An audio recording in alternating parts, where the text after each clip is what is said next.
Sir, apologies for Yes. interjecting, but some students are waiting in the wrong Zoom or the wrong Teams right now because this link was not shared with us. They are waiting in another Teams. Can the link please be shared on my UNISA? Okay. You know how do we get them from the link? Shay? Um, a link was shared on the other Teams call we were on, but some of the students are not logged in with their my UNISA emails, so they're unable to tap on that link to access this one. Right. I unfortunately um I am I was also simply put on the link. I simply joined. The organizer, I'm not sure what would have happened. Um, would you just mind giving me 2 minutes, all of you, so that I can make a call and see how we can bring everyone together? Okay, Yes, thank you so much. just 2 minutes, and thank you very much for that. 3 minutes. You can just take a break for 3 minutes. Let me make sure that everyone is here.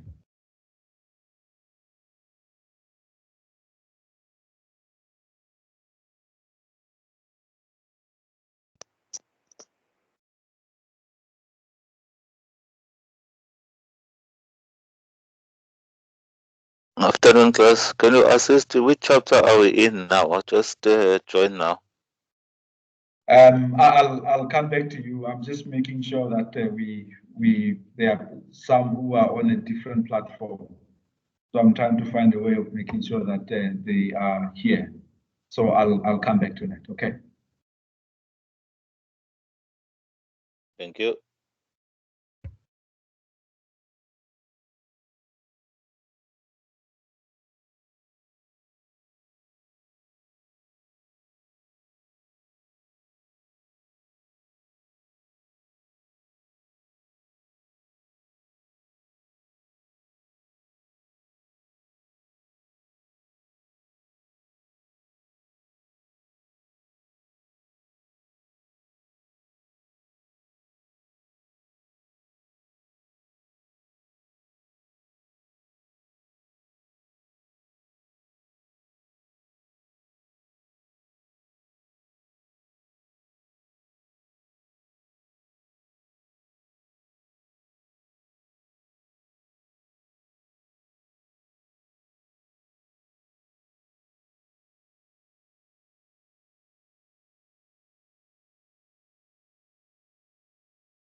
Okay.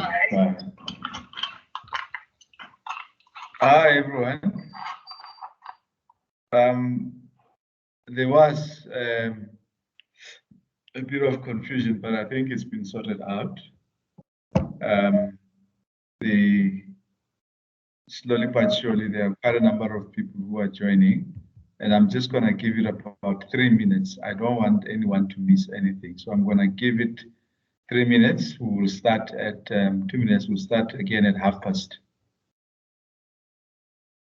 Is that okay? It's fine, sir. Thank you. Yes, it's Yeah. okay. Let's start let's take it. I want everyone, even though they can be, it's being recorded still. I think that everyone deserves to start on the same footing. So I'll give it 3 minutes or so, and then we'll start. Okay.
What just happened?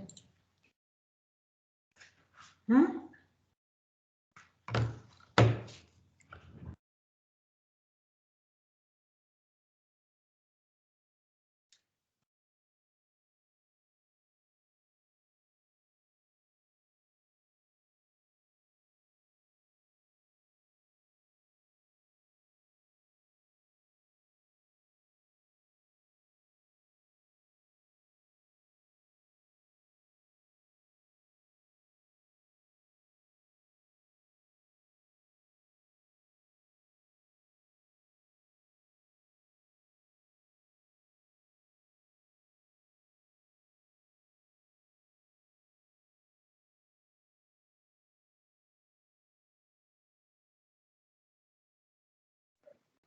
Hi guys, is this constitutional law? Can someone please clarify for me?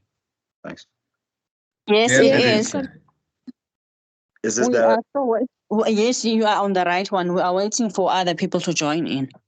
so this is the one that did not involve a lot of us? Because I just Yes. came from another one now. Yes, yes. I was also on that other one. Oh, okay. Thank you. Okay, cool. Bye-bye.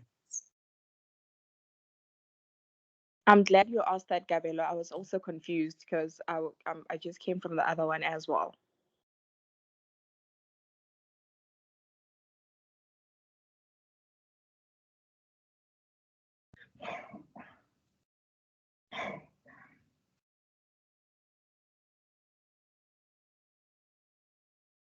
So have you guys started as yet, or are we still waiting for something? Are we waiting for the lecturer?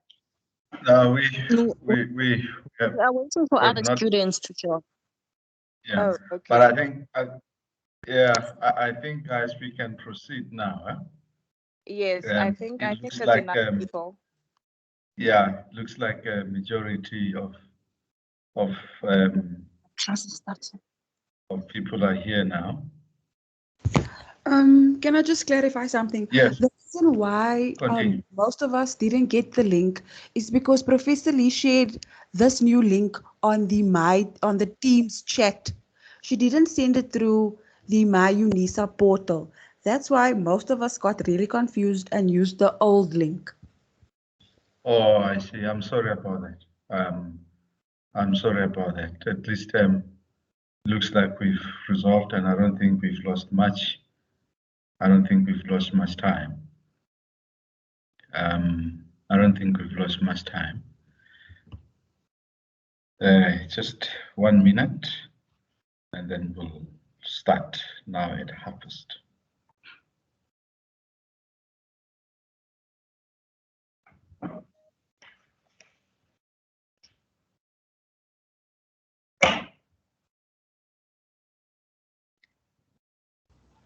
There are still about 18 people in the other meeting, from what I can see, because I can see both meetings. Yeah, I think they've been informed. Okay. Yeah, they've been informed. So if they are still confused, I'm not sure, because as I was saying, that I'm certain that they have been informed. Magdalene, we have not started, if you can hear me. Right.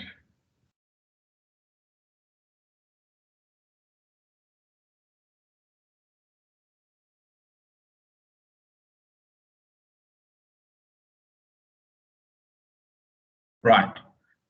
It's harvest. We are now starting. And once again, welcome to everyone, and apologies for the confusion. We have not really lost a lot of time, depending on where you stand in relation to time. 30 minutes for me, it's not really a lot. We can find a way of making up for it. Today, we are going to talk about, or shall I say, the topic is about separation of powers and the judiciary. You would have by now have dealt with the notion of separation of powers on its own as a concept.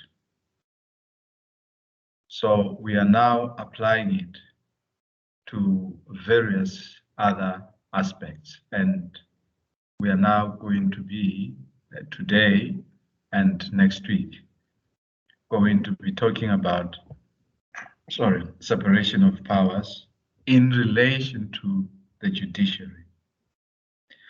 I'm not going to follow the sequence in the book, the prescribed book, and I do so for a number of reasons. Although it is an important book, my approach is that there is more that needs to be uncovered. There is more that needs to be said when it comes to the judiciary and when it comes to separation of powers. In the same way that when you dealt with separation of powers, you dealt with it from an historical point of view, where it comes from, etc., etc. We will do so today in relation or about the judiciary. For you to understand the role of judiciary in relation to separation.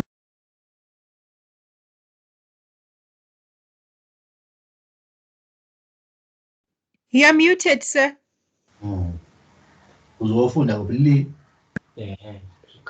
am I muted? Jesus, I've been speaking so much. I'm sorry about No, that. you just got muted now. I've been speaking so much.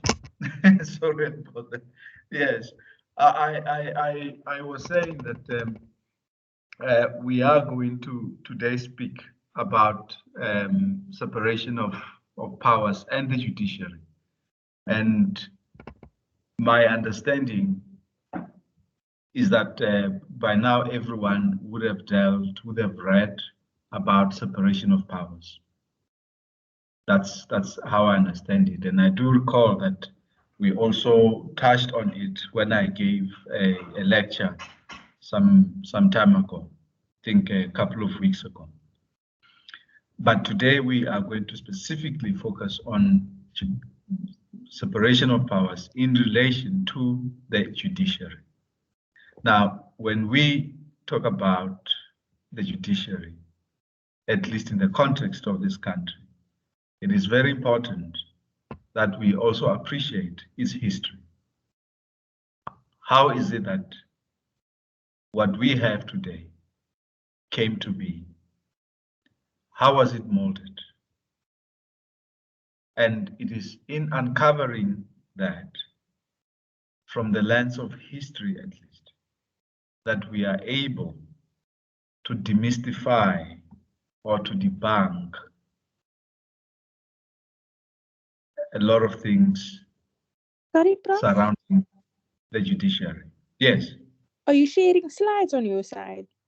I'm going to share the slides just now. Okay, perfect. Yeah, I'm going to share the slides just now. I was still just introducing what we are speaking about today. Okay.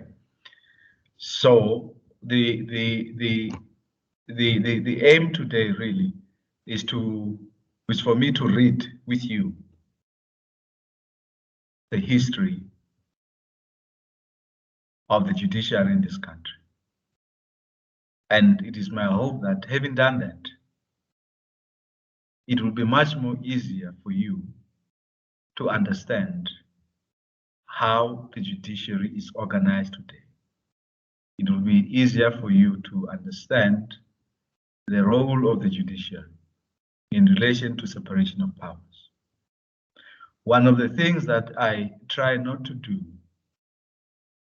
is to be overly technical and simply start from explaining that this is how the judiciary is organized. You know, there's a constitutional court as the highest court, and there's the Supreme Court of Appeal, and there are high courts, and there are other high courts, you know, dealing specialized high courts and so forth. I don't think that assists anyone in understanding broadly and deeply the role that the judiciary is playing today. Because for you to understand the role that the judiciary is playing today, you've got to understand what role the judiciary played in the past, prior to the dawn of our new democratic constitution. And therefore, it's important that we then understand the history of the judiciary in this country. So that's what we're going to focus on today. And some people tend to say that history is not really that much important, particularly when it comes to law. But my retort to that is that what kind of lawyer do you become if you do not understand history? That's something that amazes me. That's why, if you recall, in the last lecture that I delivered, I also spoke about reading. That for you to be an excellent lawyer, you must read a lot. It is as simple as that. Besides the fact that law demands that you read a lot, it must be in your DNA that you read broadly, not only legal issues, but read broadly. That's what will make you a good lawyer. But most importantly, within the context of constitutional law,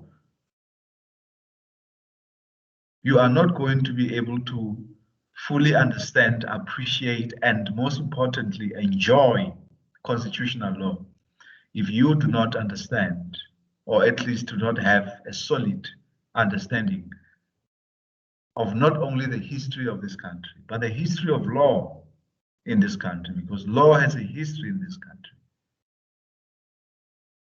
A lot of people that one meets, one converses with, still do not appreciate the fact that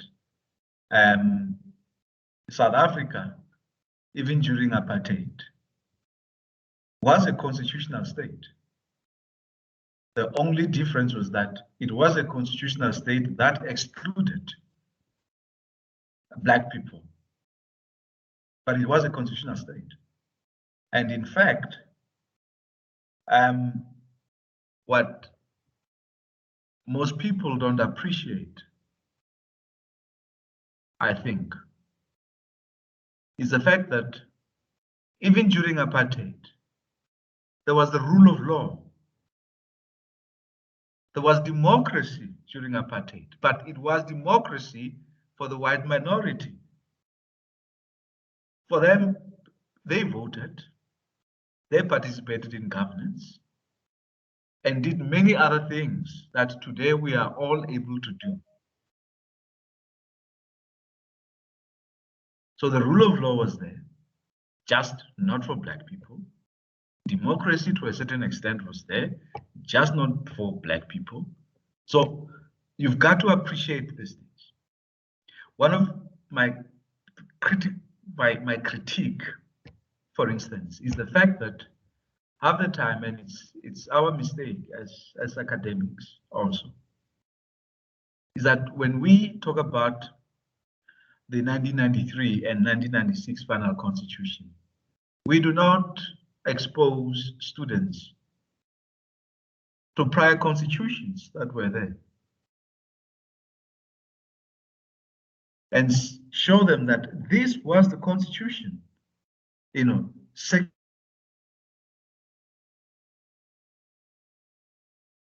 Prof, we can't hear you.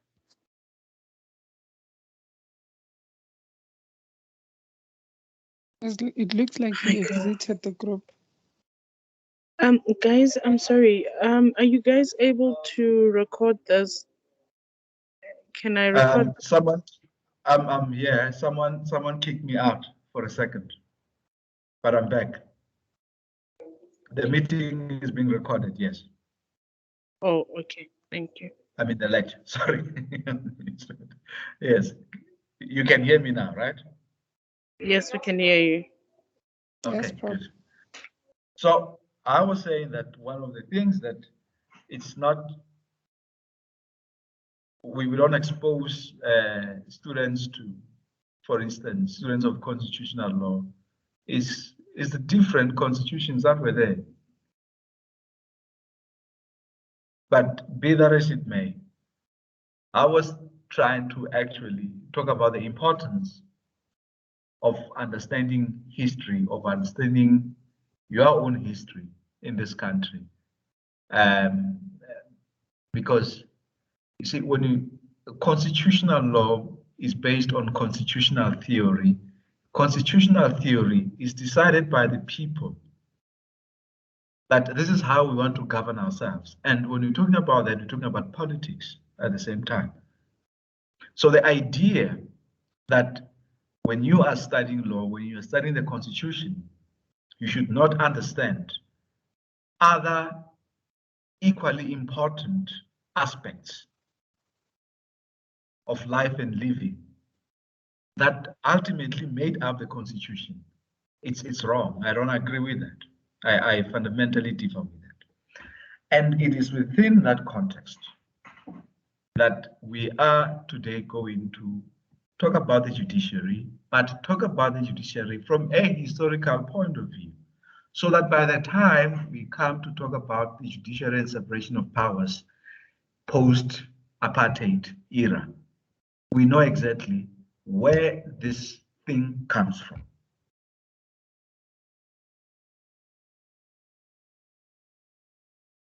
So that's what we are going to do. Now I'm going to share the slides. Can you see? Can I get a yes or a no? No. Not yet. No. Not yet. Not yet. Okay, just hold on a bit. Not yet. Okay. All right. We'll get to it again. Just a sec. Okay.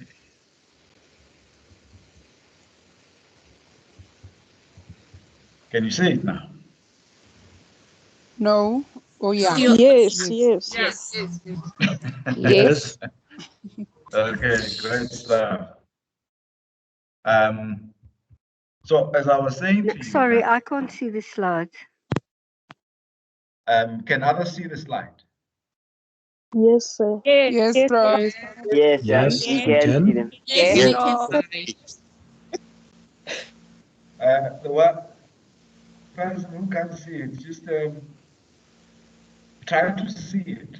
I don't know how you're gonna do it. I can't control that.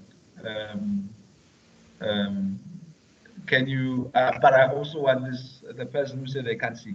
Can you tell me if you can't see even now?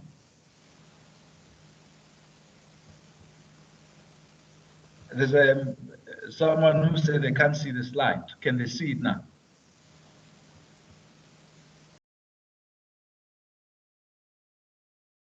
Okay. All right. Can we proceed then? Yes, we can proceed. Can I get it? Yes, Yes, we can see the. Yes. we Okay, can also see the wonderful. slide. Great. Okay, good stuff. Thank you very much. So here I am saying that we have to start with the colonial context because that is, or this is the context that made us. It is a context that shaped us. We are who we are today, whether we like it or not, precisely because of this context. And the first thing that we need to realize is that this country, historically, during the colonial era, was sustained by slavery and serfdom for 250 years. Oppression, discrimination for another 100 years. And this testifies to the highly unequal distribution of power between the class of white masters and employers on the one hand, and that of black servants and employees on the other hand, There's an excellent book for those who are interested. You can get it from exclusive books, and I think also from the library, but it's a book, one of those books that if you have the means, if you can, you should buy it and have it as a reference book for yourself and perhaps for your family and for your children. The name of the book, the title of the book is A History of Inequality in South Africa. A History of Inequality in South Africa, 1652 to 2002. It is written by Sambi Tereblanche. It is a book that gives an excellent overview of, as young people say today, of what really went down in this country from 1652. And it is told by an Afrikaner academic.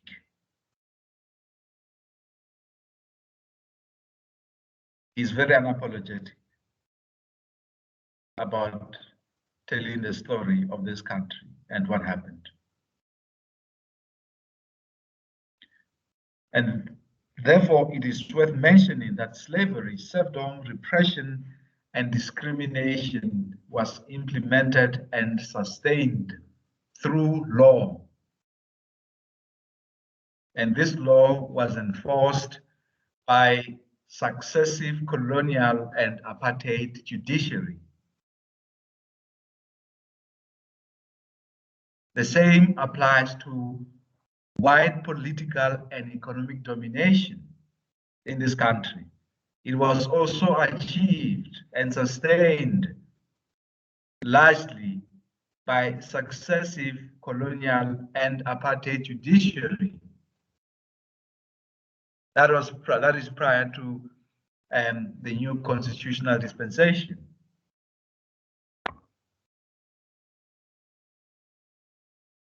And therefore, it is indisputable that Black domination, Black subjugation, Black enslavement, and Black genocide in South Africa was achieved through law. It was achieved through the complicity of successive colonial and apartheid judiciary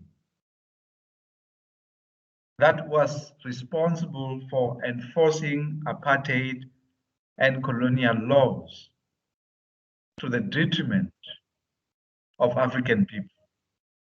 That is a fact of history. We should not shy away from talking about it.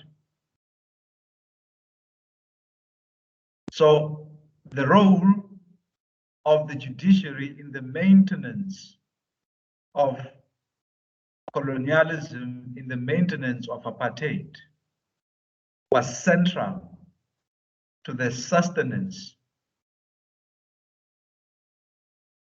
of colonialism and apartheid.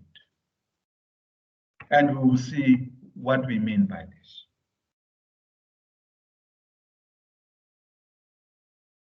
And therefore, it is important that when we talk about the judiciary, we do not make the story nicer than it actually was. For in doing so, we won't be pleasing anyone. We will simply be lying and nothing else.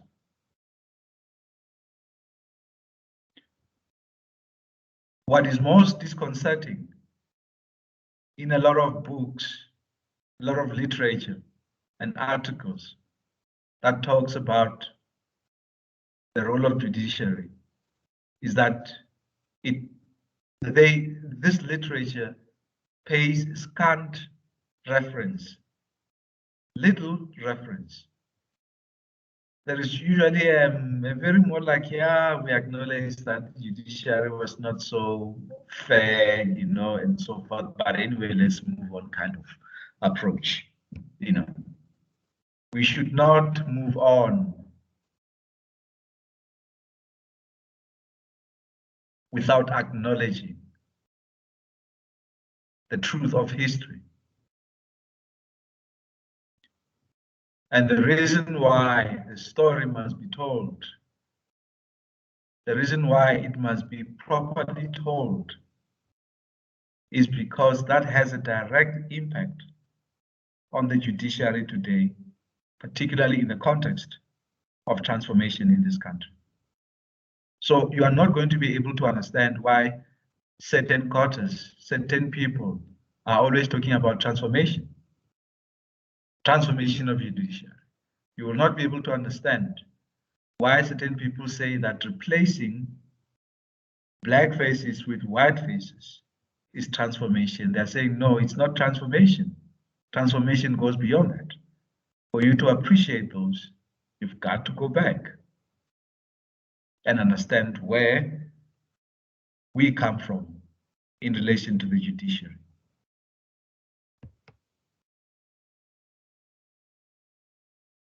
Now, we start from the beginning of the story. And where is the beginning of the story?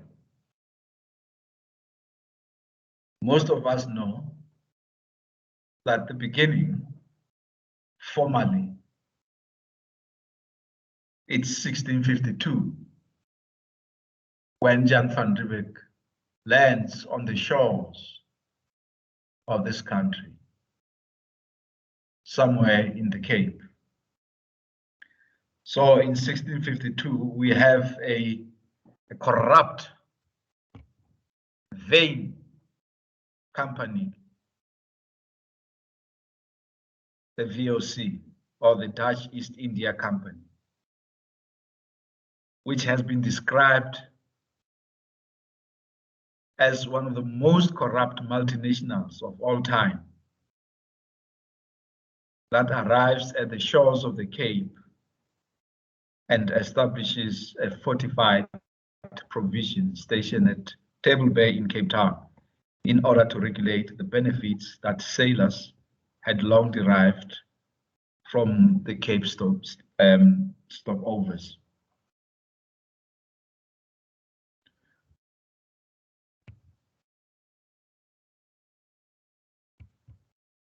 Can you still see the screen? Yes. Yes. Yeah. Yes. When the VOC established its post at Table Bay, a large part of the Cape was inhabited by the Khoisan, who had lived in Southern Africa for at least 8,000 years before the arrival of the Dutch. So when they arrive, this corrupt company, when it arrives in the Cape,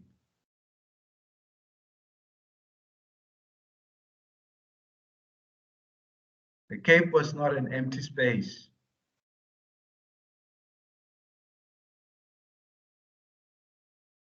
It had been inhabited for at least 8,000 years. There were people who lived there. There were people who had their own laws and regulated themselves in accordance to their own cultures, needs, etc. So people were there. Now skip to 1659, when a war breaks out between the Khoi and the VOC.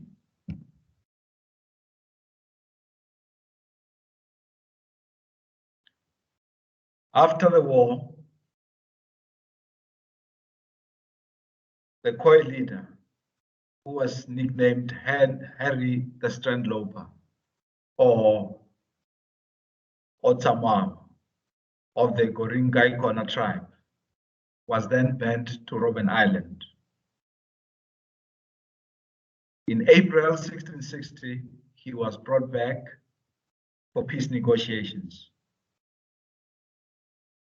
Van Riebeeck told Otsamam that there was not enough grazing land that was available for the cattle of both the colonies and the Khoi. Otsamam then asked Van Riebeeck, if the country is too small, who has the greater right? The true owner or a foreign intruder? You see, I set off there, it's supposed to be all. He asked Van Riebeeck, if you are saying that this place is too small,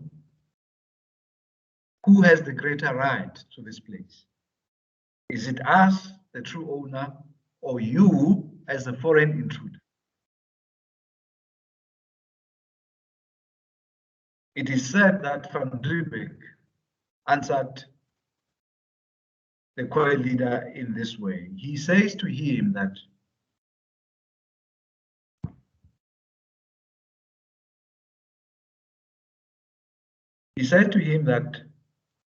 we have won this country in a just manner through a defensive war, and it is our intention to keep it. And we know they kept it. And this was the beginning of a colonial process of land deprivation that continued for more than 250 years and culminated in the Land Act of 1913, which set aside only 8% of South Africa's total land area as native reserves. You will find this information in Sampiter Blanche, the book that I've just told you, a history of inequality, on page 155. So this is the context. This is when the beginning of dispossession. This is the beginning of the marginalization, of exclusion, of serfdom and slavery of African people by settlers.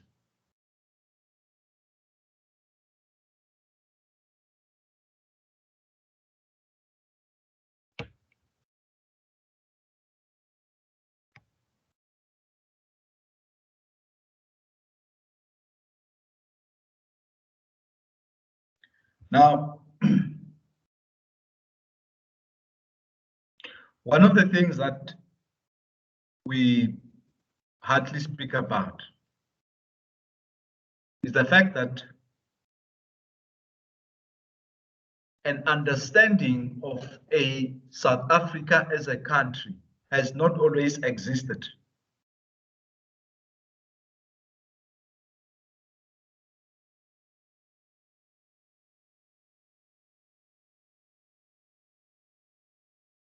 It has not always existed.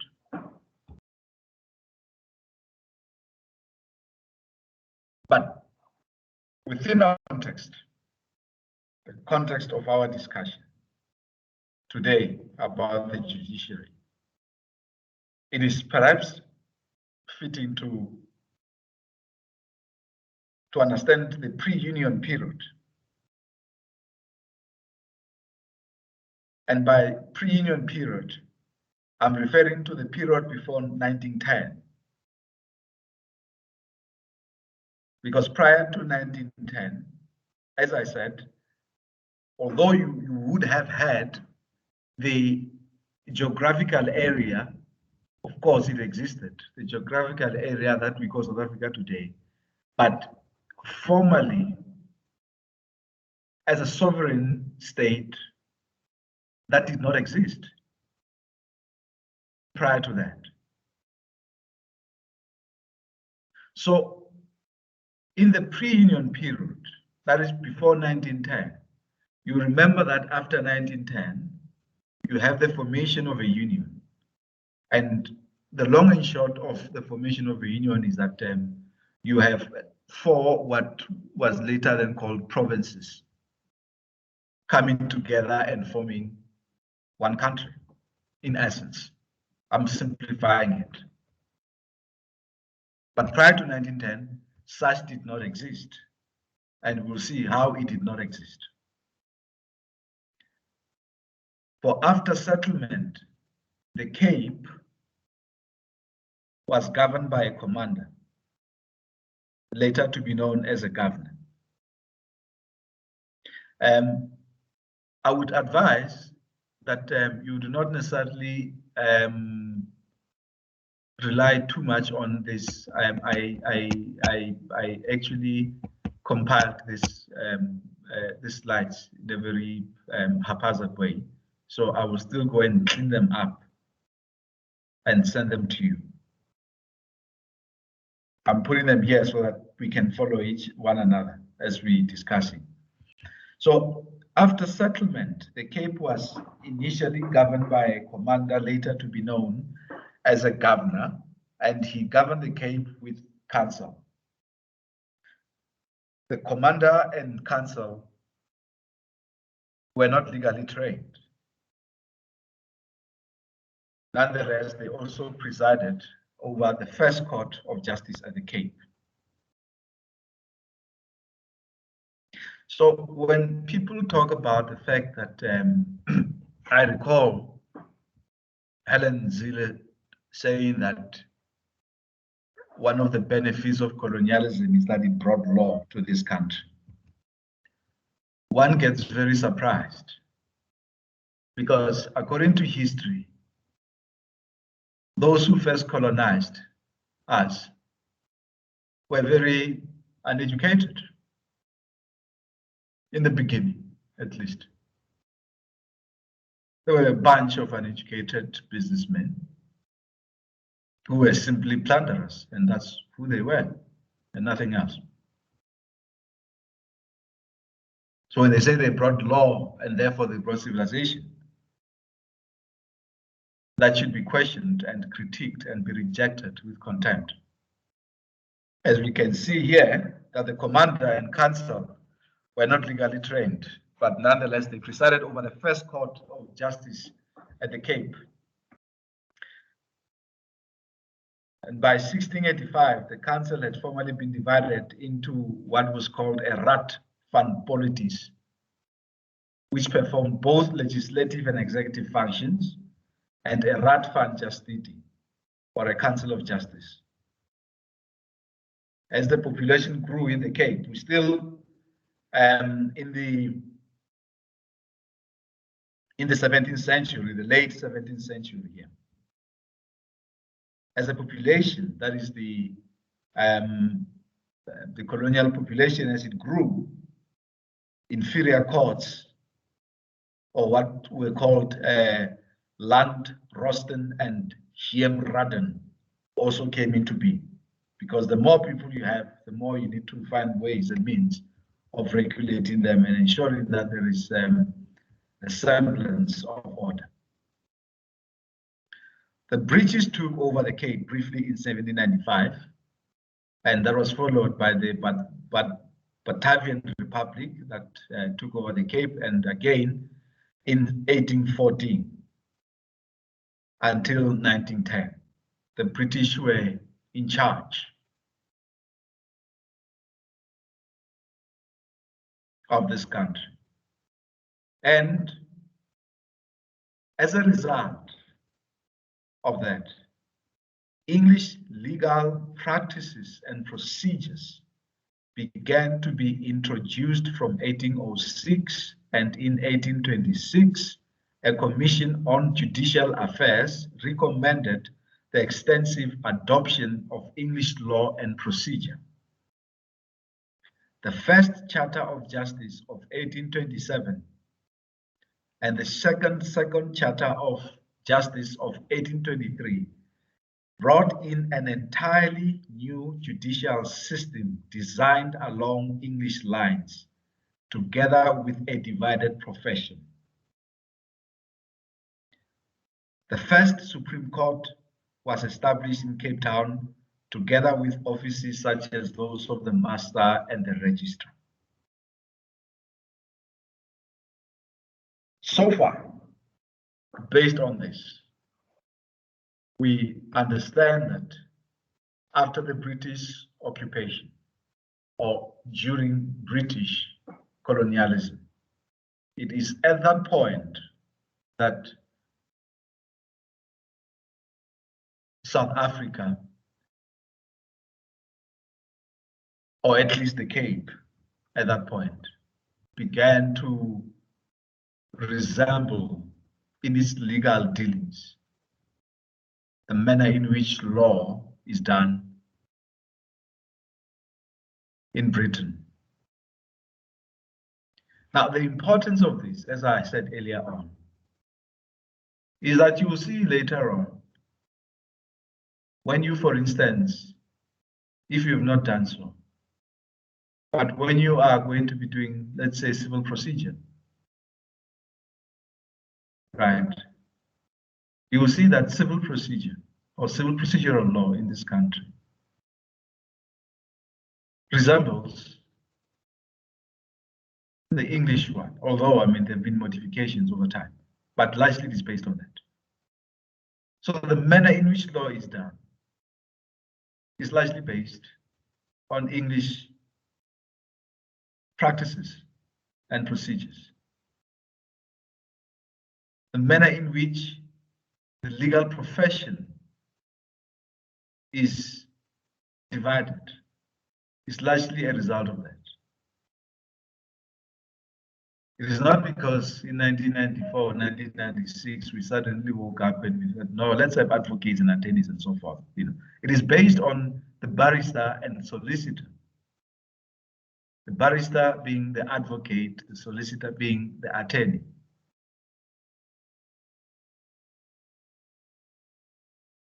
So the current legal profession largely derives and is based on that of the English practices. The current law relating to procedure is also largely based on that. And even in the aftermath of the 1996 Constitution, there has been a lot of continuity, particularly in relation to how, not what, to how we do law in this country. Of course, I mean, there have been changes there and there, but largely everything has remained intact. And this was because of the fact that the Second Charter of Justice of 1823 brought in an entirely new judicial system designed along English lines, together with a divided profession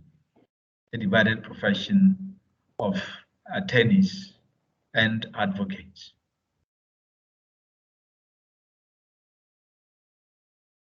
Are we still okay so far? Yes. Yes. Yes. Thank Yes. you. Thank you. Yes. May I ask a question, sir? Yes, you can. Although I was going to say let's wait, but it's fine. You can now that you have. Yes. I'm looking at the charters there. Charters. The first charter was in 1827, and the second was in 1823. Sorry, that's why I said to you that there are going to be quite a number of mistakes here, right? Oh, so okay. it's probably so do not mind that. There is a disclaimer. I've made a disclaimer, right? Okay. I think it No, should be 1873. I'll check for you now. I'll check for you. So and thanks for pointing that out. So I had not been able to have a chance to clean it up.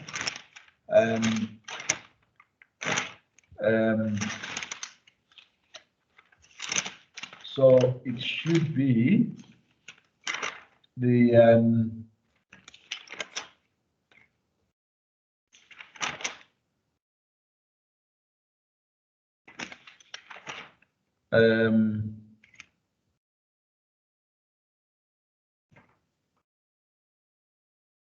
okay, I'll correct that. Let's say time, but thank you for that. Okay, so remember that you are not necessarily also going to be asked these questions. This is for me to be able to make it easier for you when we are dealing with what you're supposed to be examined on. It makes it much easier, right? So it's giving a broader context that you need to understand. I'll correct this, so do not worry about that. But thank you so much for that. Right. So. But meanwhile, the great trek of the 1830s had resulted in the settlement of the areas to the north and the northeast of the Cape Colony. Natal was annexed and proclaimed a British colony in 1843.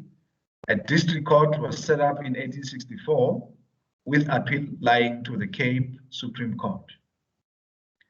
The Tracker or Buddha republics were established in the Orange Free State and South African Republic, or what is normally called Transvaal. And both republics annexed by Britain at different times. That is the Orange Free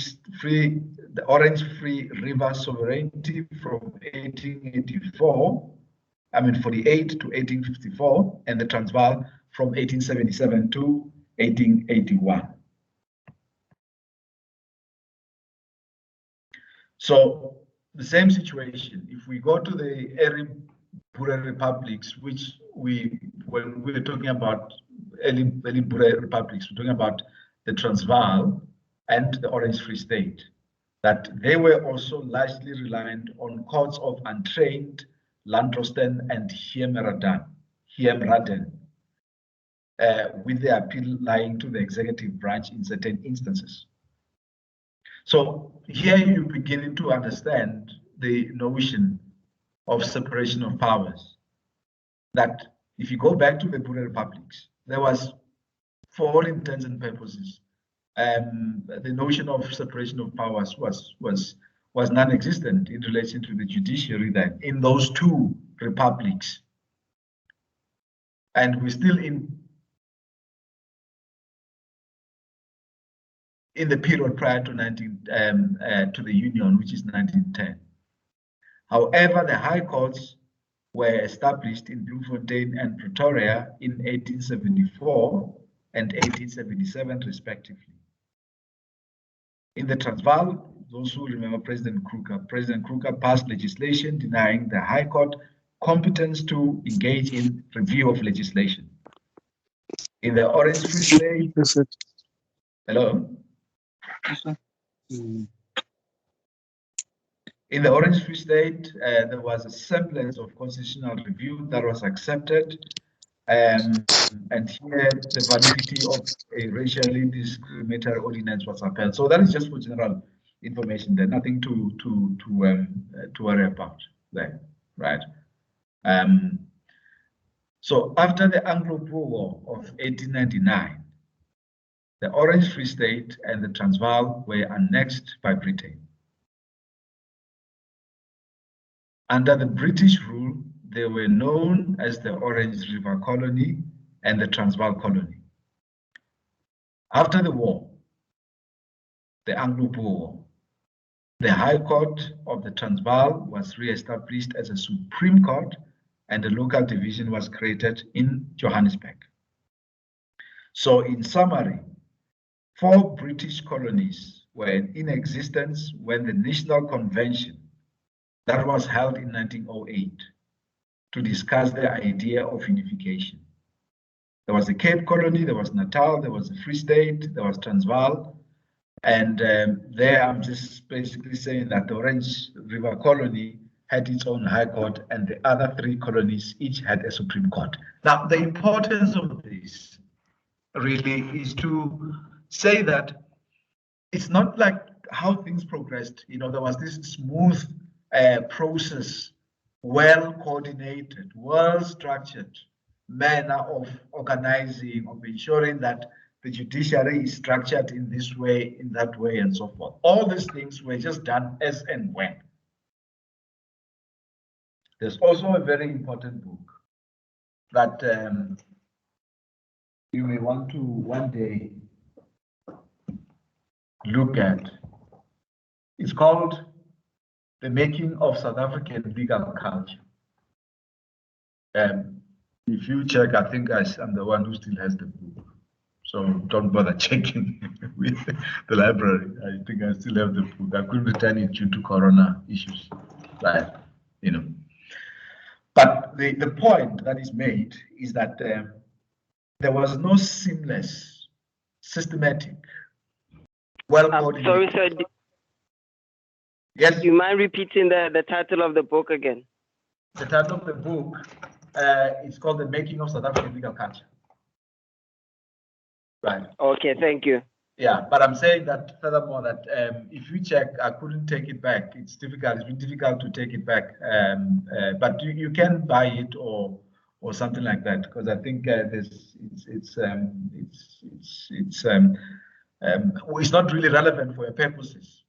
It may be relevant for you when you are doing your masters in constitutional law, for instance, and also doing it looking at historical issues, etc., etc. But really the point, what is significant about what the author says and what I'm suggesting now is that how the judiciary came to be at the end of the day was not a result of a systematic, coordinated, at least prior to 1910, right? Coordinated, clever, very, extremely erudite people saying that we need to organize things like this. You will see that it was as and when things were done, as and when, et cetera, et cetera. So that is important also. It's important to also appreciate that fact, right? However, in the process, in the midst of all this, we also have Black people, right? So indigenous law, or a colonial interpretation of it, was recognized and applied to varying degrees in some of the colonies, in Natal or Orange Free State and so forth, at the time of the Union. In Natal, for instance, you had the Native High Court that dealt with, in inverted commas, native issues, right? So obviously it was not important to recognize indigenous law, because if you do not recognize that someone is fully human, why should you essentially recognize them in your law, for instance? If you understand thus far, at least, you then realize that in the formation of colonies, how colonies were structured and so forth, Black people were excluded, did not take part in them. So that's also a very important thing, that even what we inherited, we did not inherit it because we were part of it. We inherited it and decided to use it and continue with it because it was more pragmatic to do that.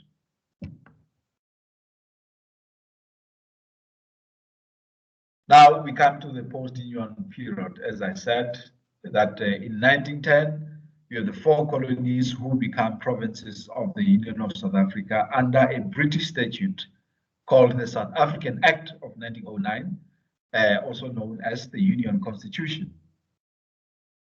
The Union Constitution was, once again, racially exclusive.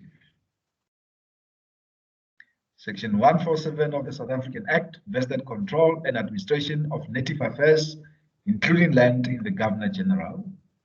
Separate administrative institutions for Black people proliferated, especially after the enactment of the Native or the Black Administrative Act of 1927. Hoekstra, Cora Hoekstra. Some of you may know her, and a lot of this information I'm taking from her also. She's, I'm not sure, the last time I checked, she was professor at Wits. Those who would have done administrative law would know that she's written quite a lot about it. So Hoekstra says that the right-wing National Party gained in strength. This strength increased after the Second World War, and as a result, it came into power in 1948. That we know, most of us. Its policy of apartheid was established as official government policy and was soon reflected, spelling there, was soon reflected in oppressive legislation such as the Population Registration Act 30 of 1950, which enforced racial classification. So the Population Registration Act of 1950 enforced racial classification. So the idea that you are Black, you are white, you are Indian, and so forth, was a result of the Population Registration Act of 1950. The Group Areas Act 41 of 1950, which required separate residential areas for different race groups, and the Reservation of Separate Amenities Act of 1953, which sanctioned separate public facilities for different races. Right. It's also important to appreciate the fact that these 3 key statutes were very central to apartheid, right? A lot of people were imprisoned, convicted and imprisoned as a result of this. Now, the question that you should then ask yourself is, who convicted them? It was the apartheid judiciary. That was the role that it played.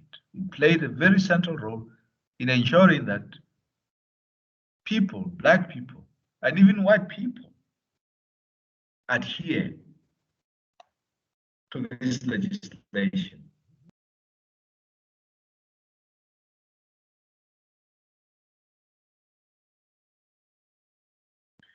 In 1961, following a referendum of white voters, South Africa became a republic. The new constitution retained the essential characteristics of the previous one, including parliamentary sovereignty and institutionalized racial discrimination. The policy of apartheid culminated in the National State Citizenship Act of 1970, which deprived blacks of their South African citizenship and forced them to become citizens of tribal homelands. 4 of the homelands ultimately achieved the so-called independence under the National States Constitution of 1971, and Supreme Courts were established in turn for Transkei in 1976, Bophuthatswana in 1977, Venda 79, Ciskei in 1981. And appeal from these courts to the from this courts to the appellate division until separate appellate divisions of these TVBC states came to be established for the 3 other TVB states in the late 1970s and 1980s. So that's if you want to know more about those, you can conduct research yourself. The critical thing to note there, for me at least, is the fact that you've had the so-called TVBC states that had that were called so-called independent, but in reality we know that they were not independent.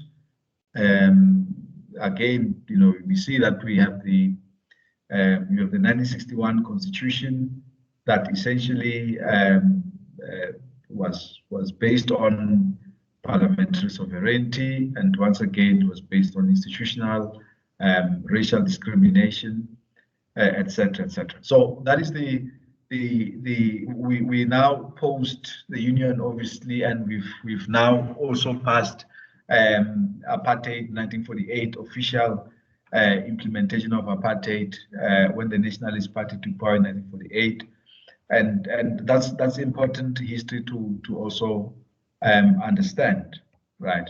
So that for me, it's what I thought constitutes a context of what we are going to be discussing next week when we talk about the judiciary today and separation of powers. I thought that it was important that we just quickly run through the historical genesis. There's more to say. There's always more to say. I mean, the history of the judiciary in this country can be a module on its own. And I've obviously left quite a number of things. Some of the things will become clearer as we are dealing with post-apartheid judiciary. We'll keep making reference to them. So if you think I've missed something, we'll keep making reference to it when we are dealing with the post-apartheid judiciary.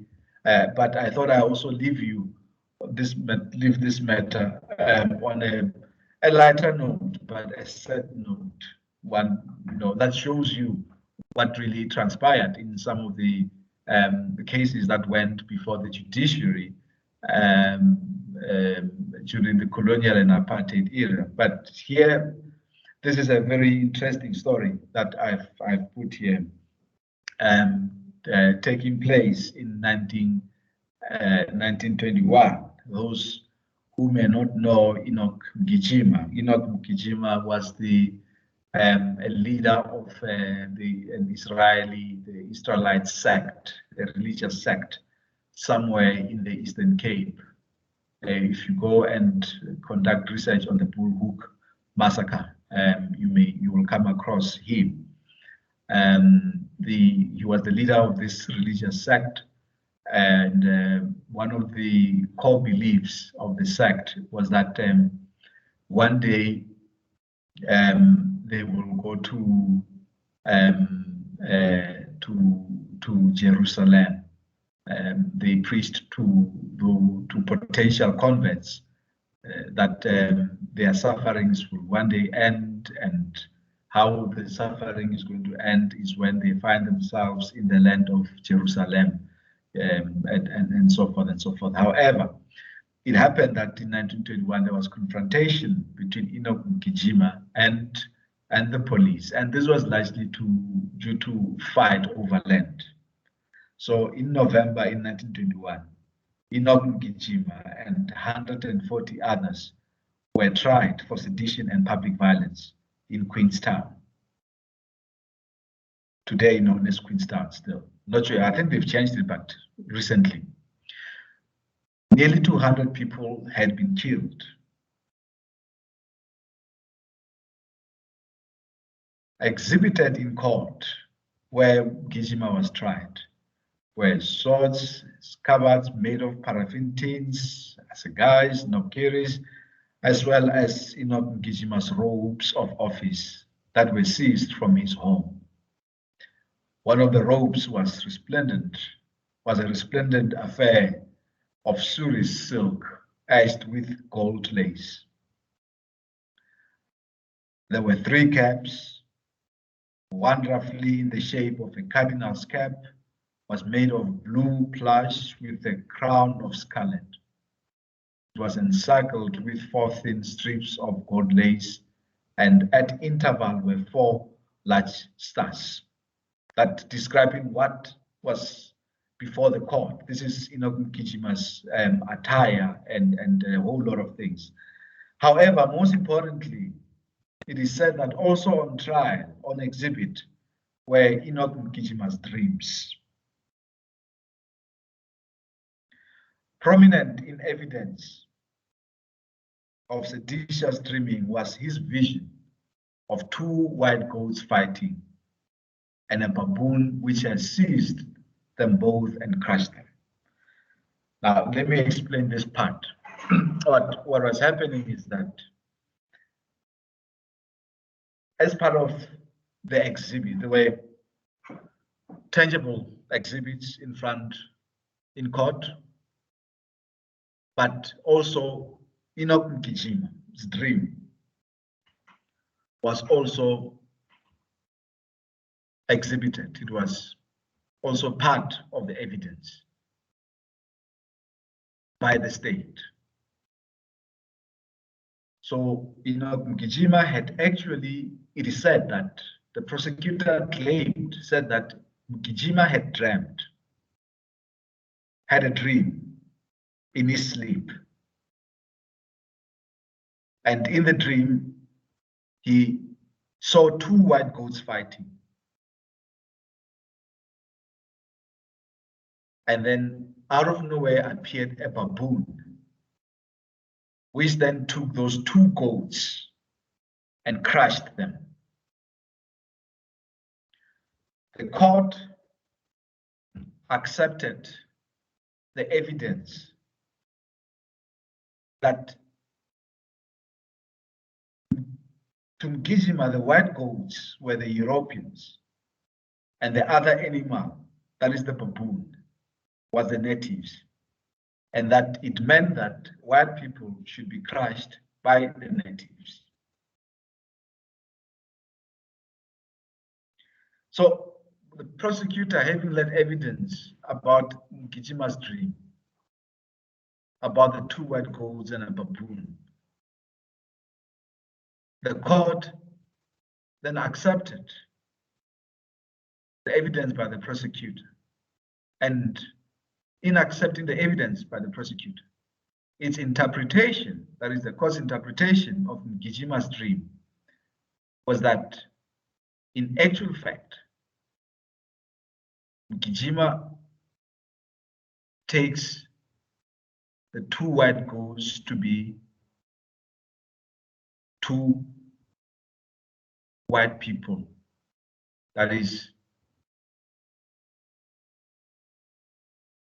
the English and the Afrikaners who were fighting.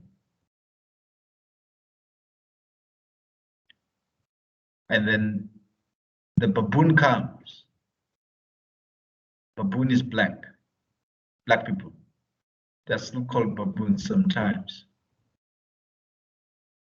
And it crushes both goats. And then that dream was regarded as seditious. Sedition is a criminal offense.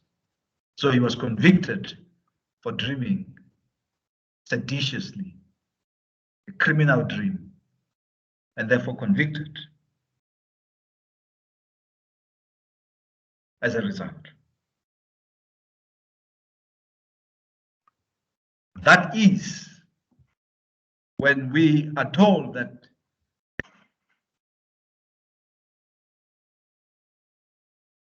colonialism was good because it brought the law and the judiciary. You've got to go back and read some of these cases and answer whether indeed whether this was civilization or not. I don't think so.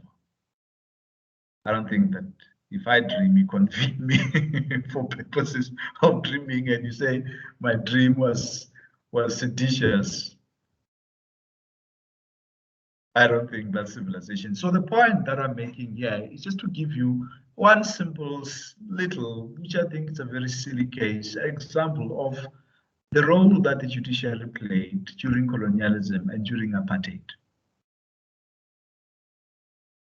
Now, the take home, what you need to take out of that is one simple issue. And that is that the model of the British legal profession was central to the imagining and understanding of the lawyer, and if I may add, the judge in South Africa in the early periods of state formation in South Africa. The organization of courts and the broader legal profession is a direct result of colonialism and apartheid. Now, the question for you, which you need not answer, but just to think about, is whether, with the advent of a democratic constitution, whether there has been change or not. I think there has been change, and I think there also has not been change. That is, sorry about that, that is my view. And I want to stop here.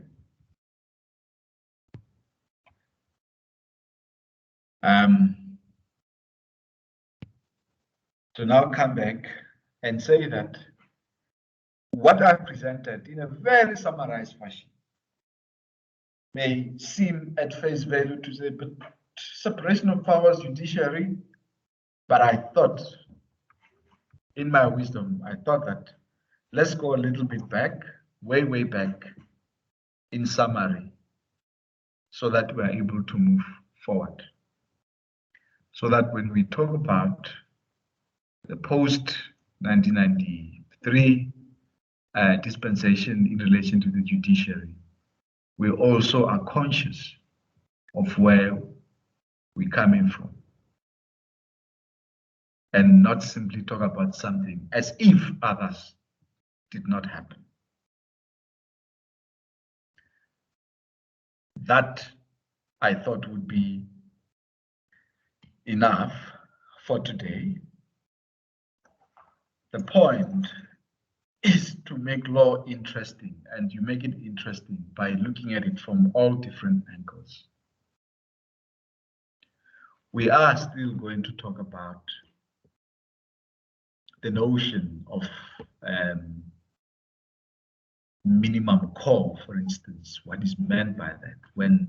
Why is it that the judiciary post 1996 have not sought to instruct government, for instance, on how socioeconomic rights should be realized? Why is it that they've said, no, that's policy is for the executive, the law is for the judiciary, right? What we did not touch more, and I would have wanted to touch more on, however, is the notion of parliamentary sovereignty, what it entails, because central to the relationship during apartheid between the judiciary and the state was the notion of parliamentary sovereignty. And the essence of parliamentary sovereignty simply means that, or parliamentary supremacy, let's use supremacy, was the fact that the judiciary could not overturn laws that were made by parliament. The situation now is different because of the notion of judicial review. So there's a view that it is unfair to completely blame the judiciary, apartheid judiciary, because they simply existed within a particular institutional environment wherein they did not have powers to change laws because of parliamentary supremacy. And that some judges also tried their best to alleviate the pains of apartheid. And yes, it is true. That is also true. There are a very few judges, apartheid judges, who tried their best under impossible circumstances. But we also do know that the majority of the judges were very fervent in applying apartheid laws. So when we're talking about judicial review and the extent to which a court can go to review acts of the executive and so forth, we'll talk about it in relation to the notion of parliamentary supremacy.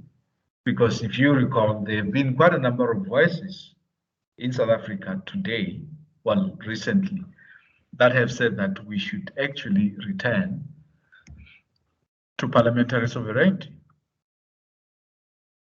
which is still the case in England. There have been those voices. There have been voices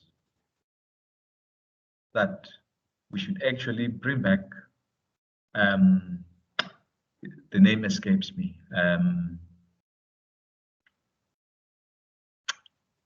I'll think about it now. But there are voices that are saying that we need to start doing things differently. You know, if you remember the letter that was written by the former President Zuma when he was refusing to go to court, to the Constitutional Court, one of the things that he was complaining about, that he complained about, was juristocracy.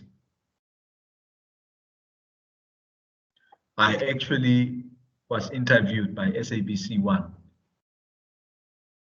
on this matter about the views that there is just juristocracy and so forth. And I dismissed that. I said that judges do not take matters on their own. People decide to go to court. And when judges make decisions, you complain. If you are a political party, you go to court, you're taking each other to court, and then the court makes decisions because you came to them. You can't complain after that and say that the courts are overstepping. They are not the ones who said bring the matter. You know.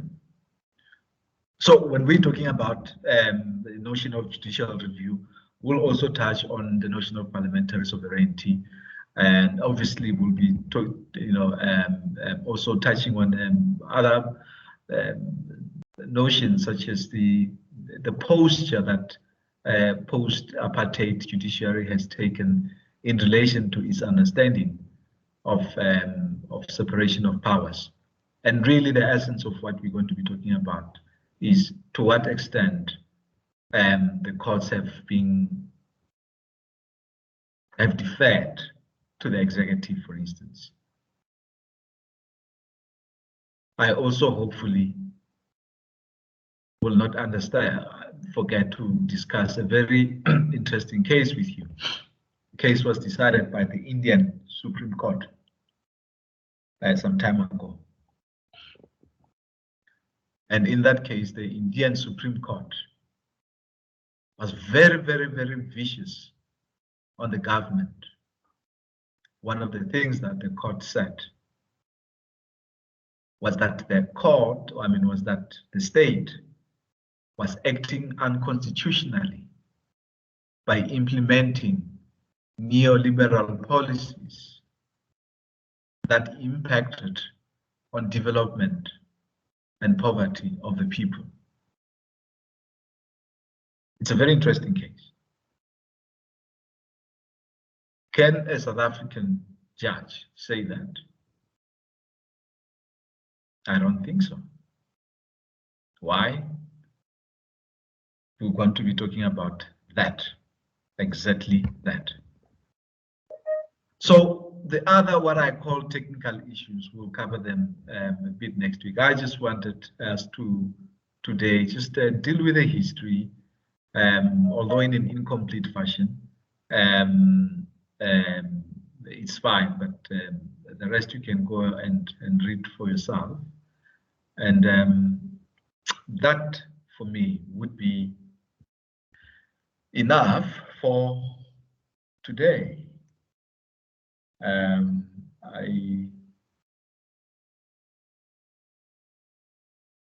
going to open for questions, but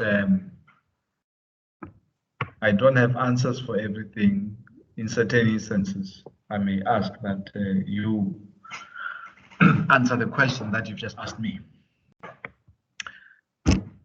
So I see this Raiseja. You can speak. Thank you, Prof. How are you doing? I am surviving, Raiseja. I hope you are well too. Yeah, we all trying to survive. No, mine is very, very short. I just wanted to ask your opinion on our judiciary. Since you've given us the history on where the judiciary comes from, do you think our judiciary is fully decolonized? I'm not sure if I'm asking it the right way. Yeah. Yes, you are asking it the right way. Thank you for the question.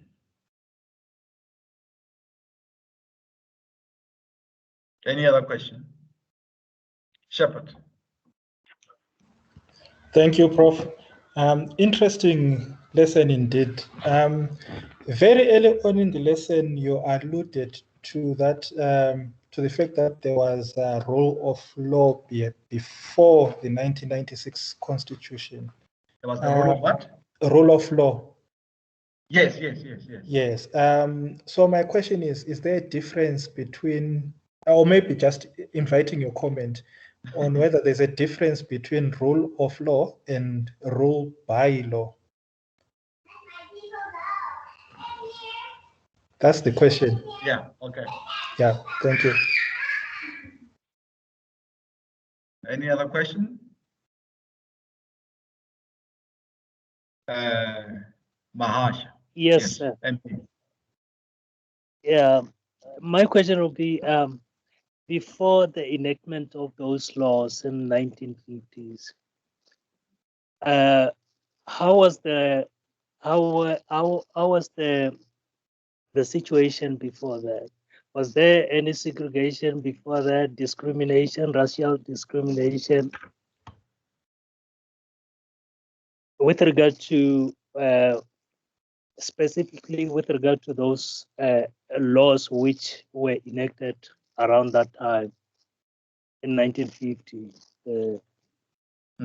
Were there any segregation of some sort? Why was there any reason to enact those laws to stamp the authority that this kind of practices shouldn't occur henceforth? I don't know whether that will be enough. I hear you. Yes. Okay, let me respond to the first three questions. Otherwise, I'll lose track.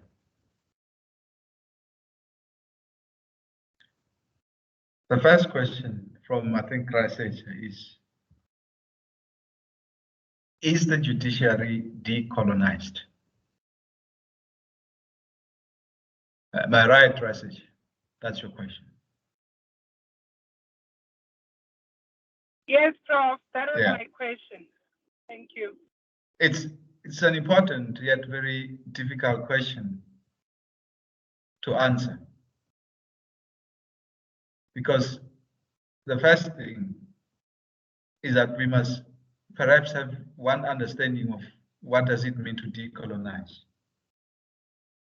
And you will be aware that there are many views.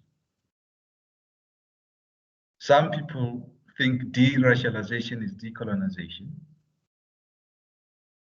Some people believe that decolonization is about going back to prior to colonialism and doing things that way, right? Some people believe that you can't decolonize the judiciary if you've not decolonized the law.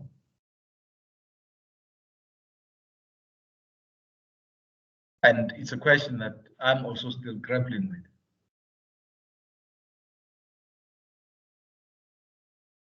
Am I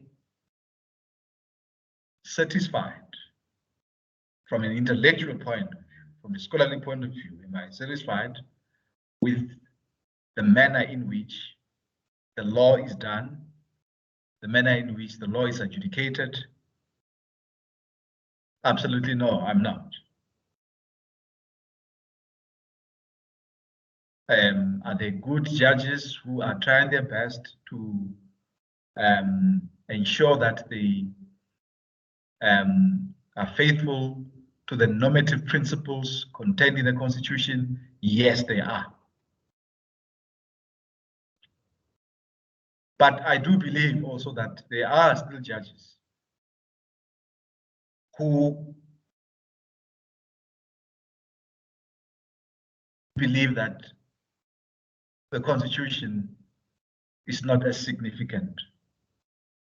I'm not even talking about decolonization there. I'm just talking about just appreciating and being faithful to the constitutional normative principles.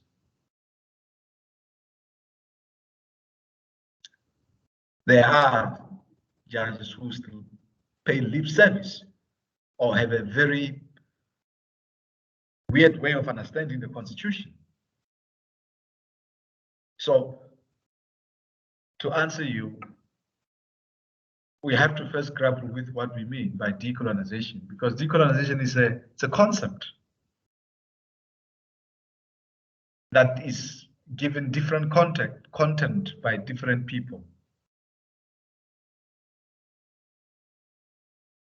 I can say that in my understanding of decolonization, which will take a bit of time, because sometimes I tend to also change. I'm like, no, it cannot be, right? But if by decolonization we mean at the very least that we can't do things the same way that have always been done, then of course not. But it's a question that, as I'm saying, that it requires a module on its own, and I may not at this point give you a satisfactory answer, except to say that, of course, I mean, from a scholarly point of view, a practical point of view, from the point of experience, having been in court to represent litigants at some point, I would certainly say no, absolutely not. We still need a decolonized approach to the law. What that entails is another issue. That's my view.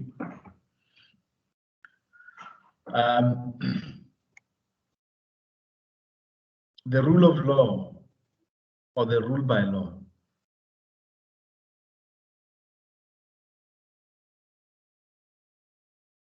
once again, we have the same problem, because there are many understandings of what is the rule of law.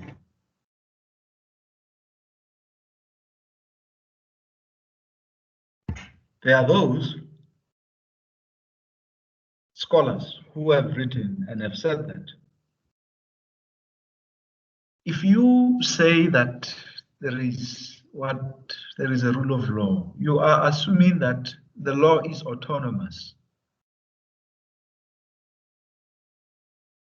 There are those who say that the law cannot be autonomous. A statute is a piece of paper that must be interpreted by men or women.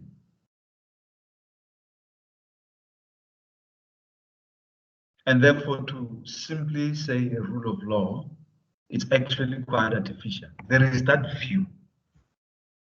There is a view that says a rule of law means that everything that happens must be done in accordance with the law that exists.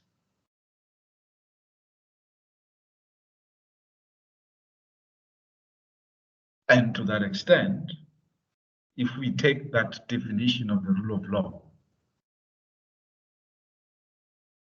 then even during apartheid, there was the rule of law. The laws were there and they were supposed to be followed.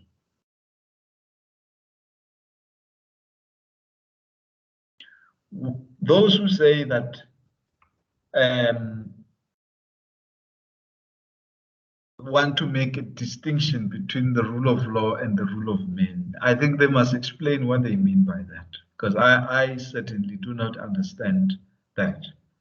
I would rather stick to the notion of the rule of law and critique it or agree with it. But what I can say in relation to your question, because you're also asking it within a particular context, and the context is the past.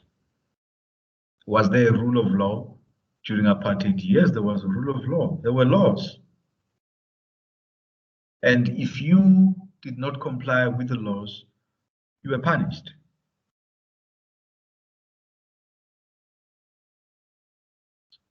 So that's my view. There was the rule of law. There was a constitution. It's just that all these things excluded and were applied to the detriment of Black people in particular. So the distinction of the rule of law and the rule of men, I tend not to understand what people mean. I think it's more rhetoric than anything. The distinction is my view. I think it's more rhetoric.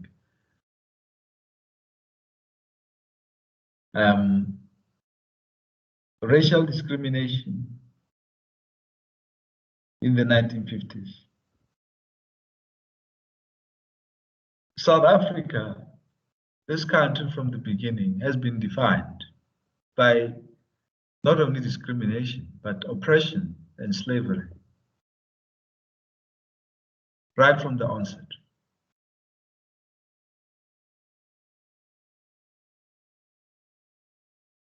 So it's always been there, and for a reason. Largely to ensure that there's access to cheap labor. This country would not have been built in the manner that it was built without racial discrimination. You needed racial discrimination, you needed apartheid, you needed racism in order to make sure that you build the wealth of this country in the manner that you did, and also you ensure that only a group of people become wealthy and become the owners of the means of production. So it was important that they do that.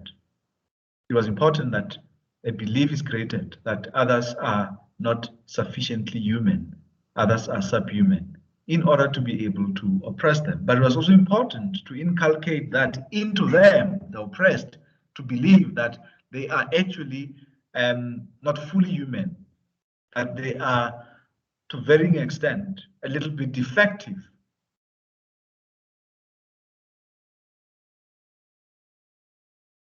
And unfortunately, a sizable number of African people, black people, still do believe,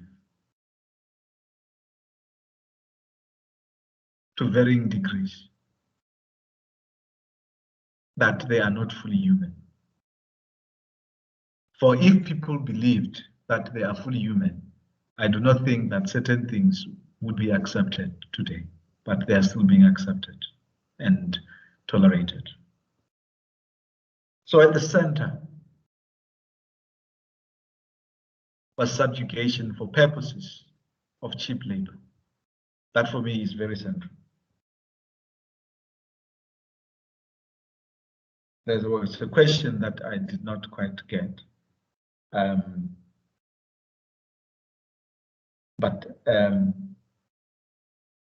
There's someone who asked a question I did not quite get. I didn't get, but anyway, be that as it may, I think the person will repeat their question if I didn't answer it. But for me, that's that. These are my views, and we will still remember. We'll have a bite, and when we are discussing next week about the detail, the real nitty-gritty of the judiciary and how it is ruled and how it has treated the notion of separation of powers. Can I take the last batch of question? If there's any other question, but if there isn't, it's fine. But I can take one. Let me just see. Okay.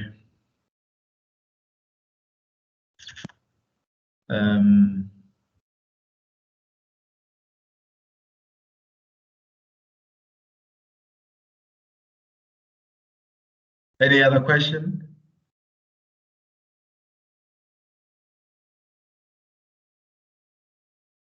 If there's no question, I think we'll leave it there. Yes, Prof, there's a question. Yes, Sure. Prof, there is a question right here. Sure. I had my hand up. Yes. We say that we've gone through all the changes that the country has gone through in terms of law, and right now we find ourselves in a constitutional democracy, which is democratic, and the current leaders that are in power right now were there when these laws were formed, when these negotiations were done. Can they turn back again today and tell us that, okay, no, this was not wrong, this was wrong, and I cannot subscribe myself to this? Is it fair that they could be part of a negotiated settlement, and then after that turn right round again when they are supposed to actually abide by the things that they agreed upon, and then say that, no, I do not agree with this. Is it fair on the citizens of this country? Is it fair on the people that they represented when they made those settlements? And is it also fair on the other people that they also agreed the settlements with? I end right there. No, I'm with you. I hear the question, and I think I understand where you are moving from. And I think that, as you correctly are saying, it was a negotiated settlement with compromises. Our constitution, the manner in which it is structured, the manner in which the judiciary is structured, our laws and everything are a result largely of certain compromises. We did not go somewhere to fetch a ready-made constitution. It was crafted and thought through by mere mortals like you and me, but they were great men, and they crafted what I think is a relatively good constitution.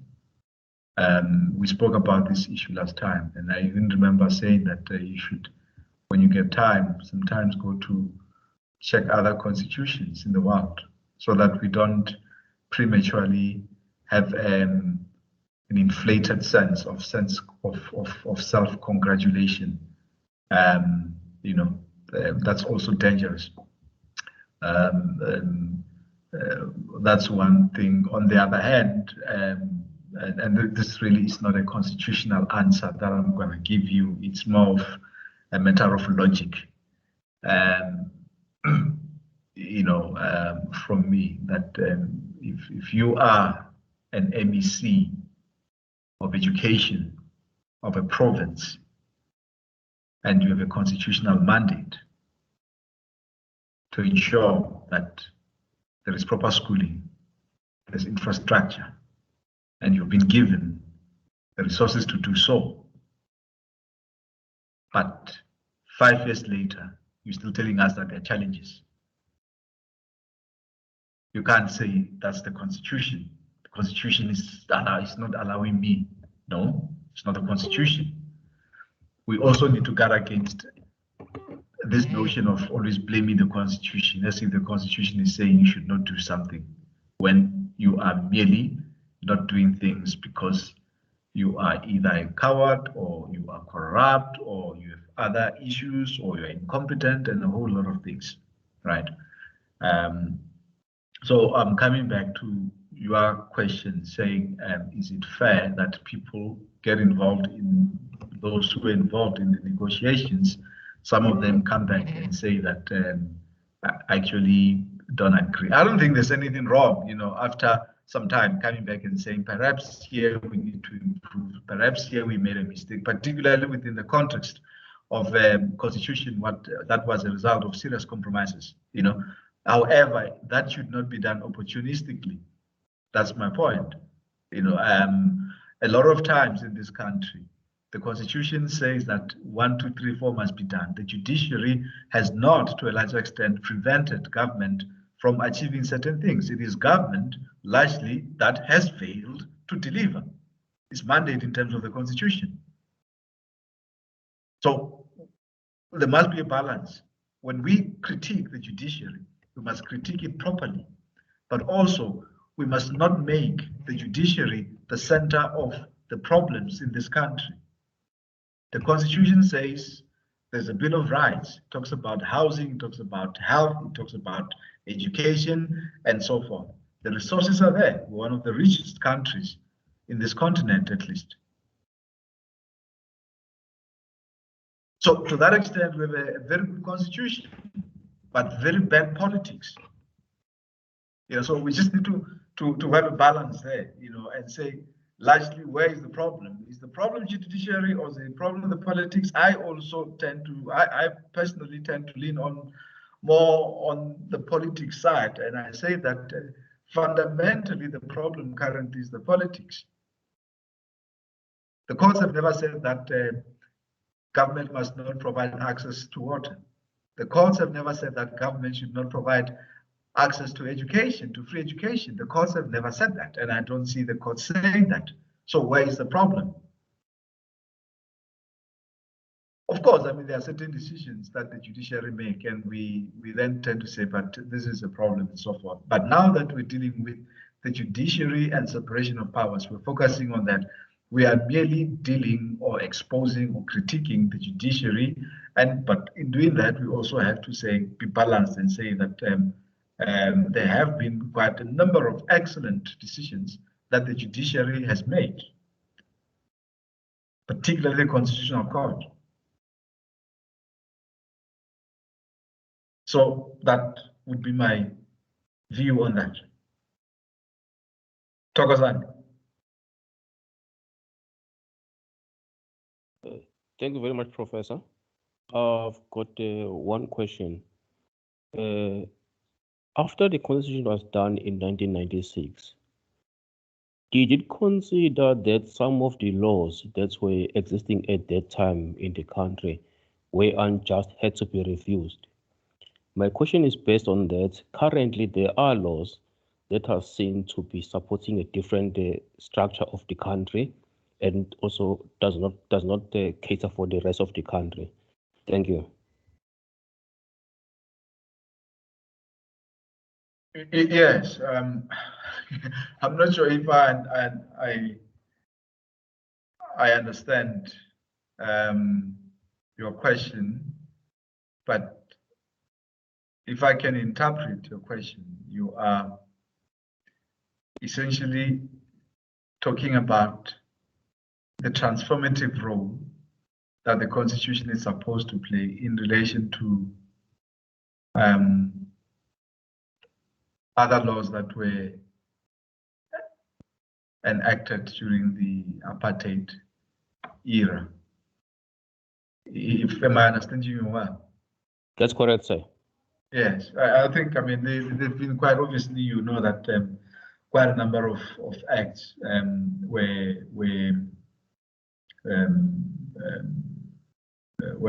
removed, you know, were repealed.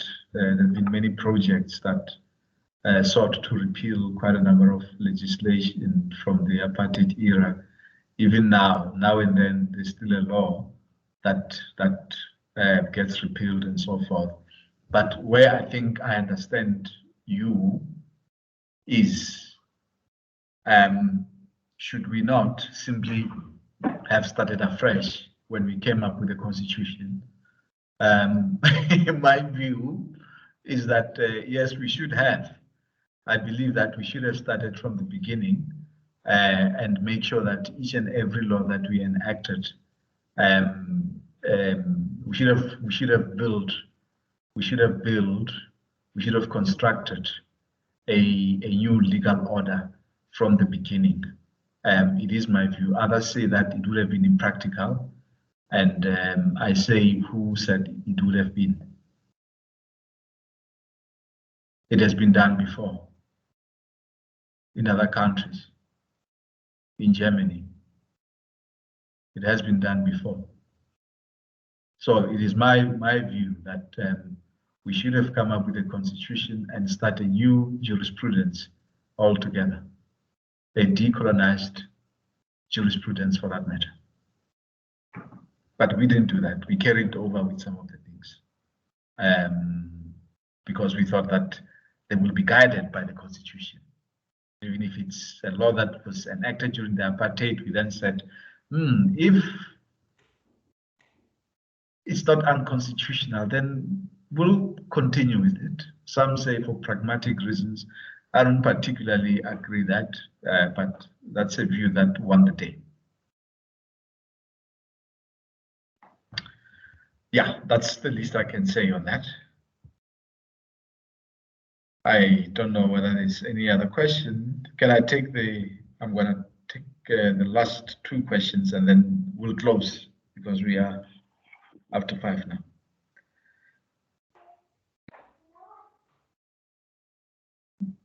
Next, any other person wanted to comment or say something? Yes, Prof. It's right, Can I ask a question? Yes. Okay, Prof. It's two questions. The first one will just be whether you decide to answer it or not. It's not an obligation. I just wanted to hear your opinion on because I wasn't sure whether to ask your opinion on the sanction of the president from the Constitutional Court. Secondly, based on the question itself, because he got a punitive sanction of unsuspended 15 months in prison, I just wanted to understand, is he going to lose his presidential benefits because of this sanction? Thank you. Okay. The last question? Yes, the last question was because of the punitive sanction that he had. No, I got that. Sorry. I was just saying, any other person who wanted to ask the last question? Okay, no, it's fine. Is it Monique? Did you want to ask a question? Yes, good afternoon / forward / good evening, Prof. Just on what Thokozani said, and on firstly, thank you for the lecture. It's I've been enjoying it. I'm learning a lot. The law is an amazing thing, honestly. Yeah. On your answer to Thokozani about, for pragmatic reasons, we as a country decided to continue with our constitution, etc. And how you were saying that, well, we could have changed it, like how Germany changed its, system Came up and with its, with codified, came up with a civil code. yes. And said we're going to start afresh based on that. Yeah. So, in your opinion, right? Especially now, this is just making me think. Maybe it's going to make sense to you or to the other listeners or students currently, or maybe it won't make sense. But it's a question that I really want to know, and I want probably answered. Why can't we do that now? Why can't it be changed now? Why can't we do that now in 2021? Why can't we? Yeah. That's my question. Yeah, it's an important question. And let me start with it. One of the I consider myself to be a critical scholar. That's why I generally try to guard against being mechanical when dealing with the law.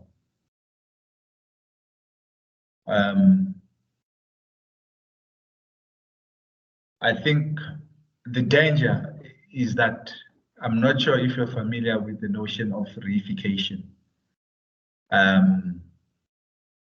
My understanding has always been and remains that the Constitution is not an end in itself, but it's a means to an end. Laws are supposed to be a means to an end. The rule of law is not a thing in itself, but a means to an end. And in the event that we see that certain things do not work, we must change them. What makes things difficult now is that it is not like the Constitution and other laws are serious or are being stumbling blocks to a larger extent. There are those that are stumbling blocks. I mean, it's a very complex discussion.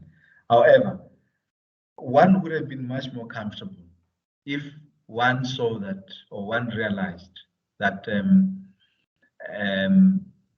those who are in power and mandated to ensure that they better the lives of the people of this country, particularly the marginalized people, if they were doing and trying, and that the laws are preventing them, for instance, I would say that, yeah, you know what, but currently, the fact of the matter is that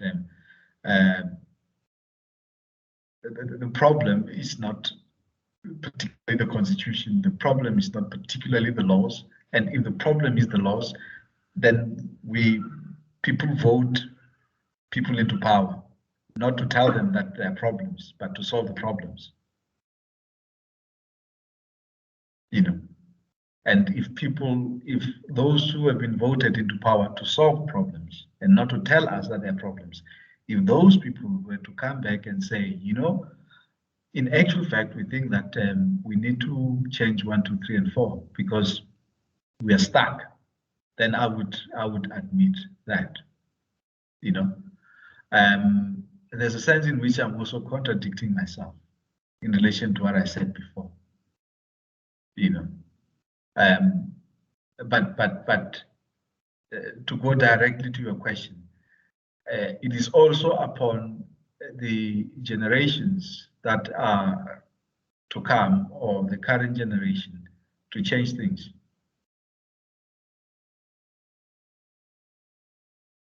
I think that a foundation has been laid.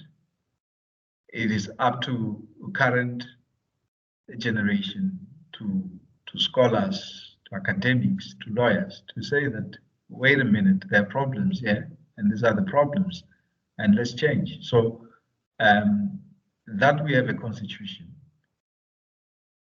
does not mean that it is for all eternity. So that's my sort of very incoherent answer to what I think is a very good question that you've asked. You know, it's that, you know, why can't we change it? Yes, we should. If it is a problem, yes, we should change it, but we should first check if fundamentally it is a problem. I suspect that at the moment it is being made a problem, that it is not necessarily a problem on its own, that it is being made a problem. No, thank you, Prof. I appreciate it. And your answer was not incoherent. It was insightful. Your answer was insightful. Yeah, it's one of those. Sometimes it's a difficult question that you're asking, but that's what it is. And Bryce says, I think what is my view about what's happening now? The sanction meted out to the president. Yeah, it's there's a sense in which the question moves you into the political arena, largely. But perhaps to be slightly technical a little bit, is that remember that the conviction is that of contempt, and contempt is civil contempt in this case. It's a civil contempt that results in a criminal offense. I'm not sure if that makes sense. So not to comply with a court order is contempt, and in this instance, it's civil contempt.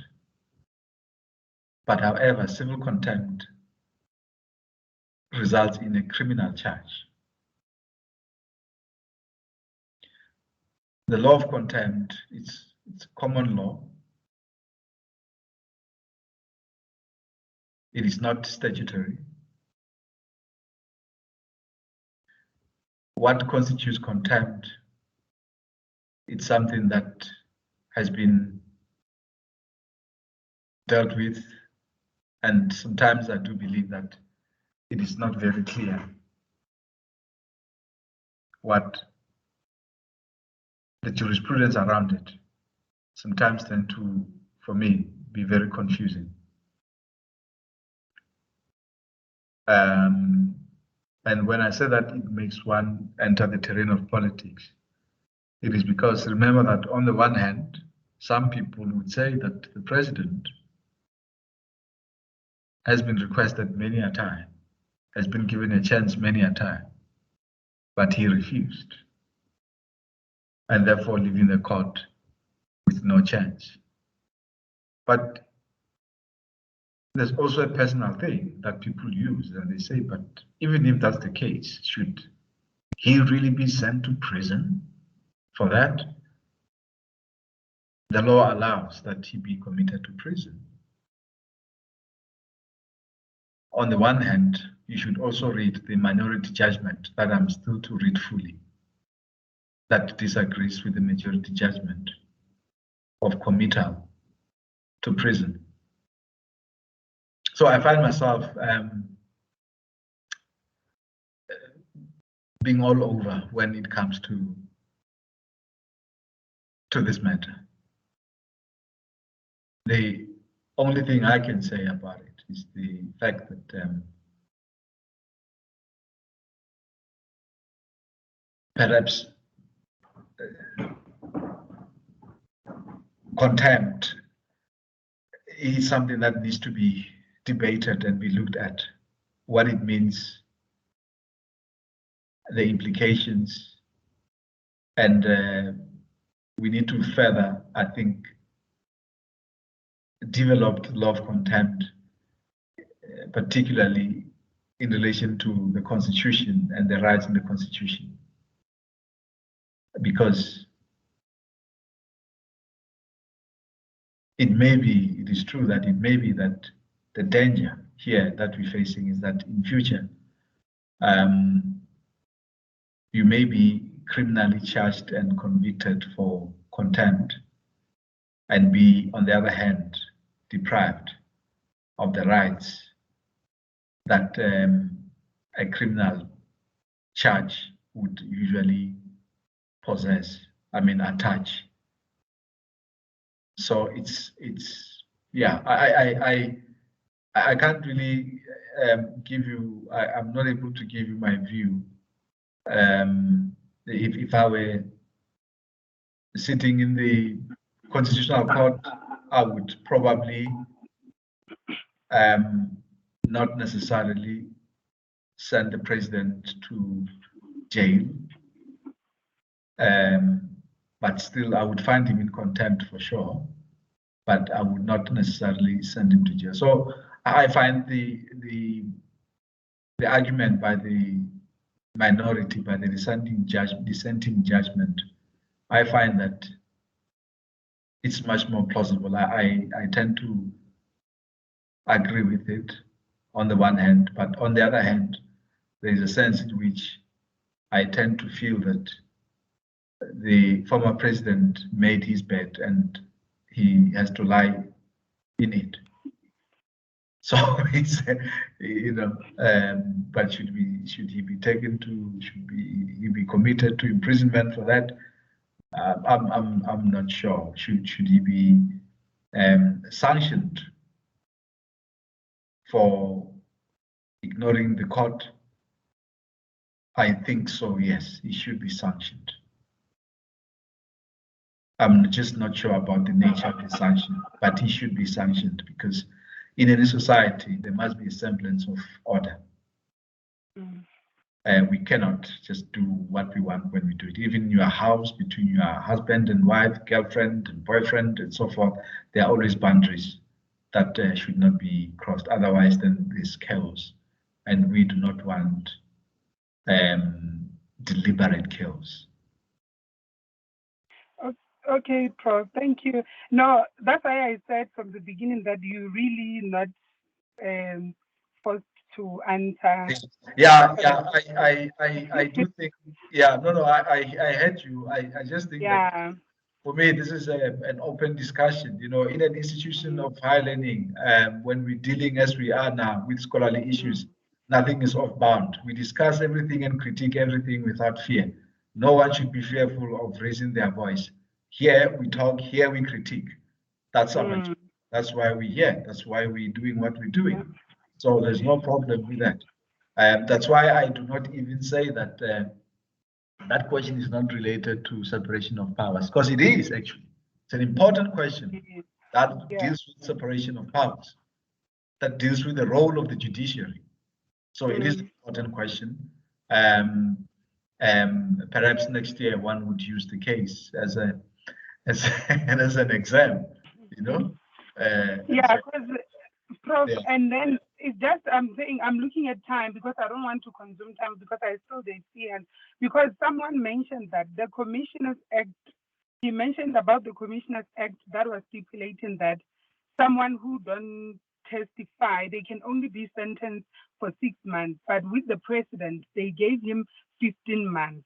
Yeah. And maybe on your comment, I'm thinking that maybe the judiciary was angry for the fact that the president didn't appear at court, and also he went and mobilized people and even verbalized that he cannot go and appear at court because the court is like this, it has favoritism and what. So I think maybe the judges, that's my opinion, the judges have done it to protect the rule of law, to protect the constitution, maybe. I don't know, but Yeah. thank you. No, it's a good question. I think you know, I think I really appreciate all of you, even those who are not speaking, because this is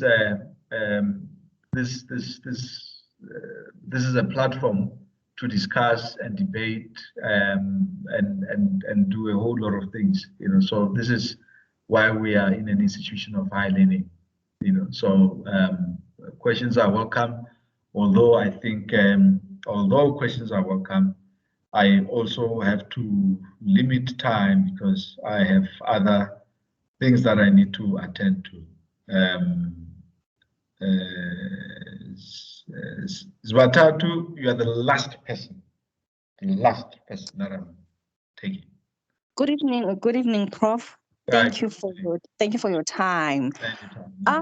I would like to ask a question with regards to this sentencing, Yakazoma. Can the Constitutional Court sentence someone and send them to jail? Is it within their powers to do that? Because I think I read somewhere that this is actually the first time that is happening. Yeah. Such a thing is happening. And then my personal opinion, I am of the view with that by giving him a harsh sentence, I would call it that. I think the Constitutional Court was just trying to prove a point. I had Jimmy Mani saying it. He can't even say it in English, but the Constitutional Court ayifuna ukuqhelwa. Ithi mayingaxhelwa. So I honestly agree with him. I think they are trying to prove a point. Ukuthi, you know what, you can't do as you please. Yeah. But my question is, they sentence someone and send them to jail. Yeah. Is that within their powers? Listen, I think of there is a section that I'll just check. I just misplaced my constitution here now. Perhaps remember that as a matter of law, there are instances where the Constitutional Court can be a court of first instance. Okay. Right, meaning that there are certain matters that can be directly taken to the Constitution without having been ventilated by lower courts for the Constitutional Court to make a decision. So to that extent, yes, I don't think that there is I don't think there is slightly I don't think the argument is going to be to hold much to say that the Constitutional Court cannot sanction a litigant to court. I mean, the fact that it doesn't happen does not mean that it is illegal if it happens the first time. One way of asking the question, though, is to say that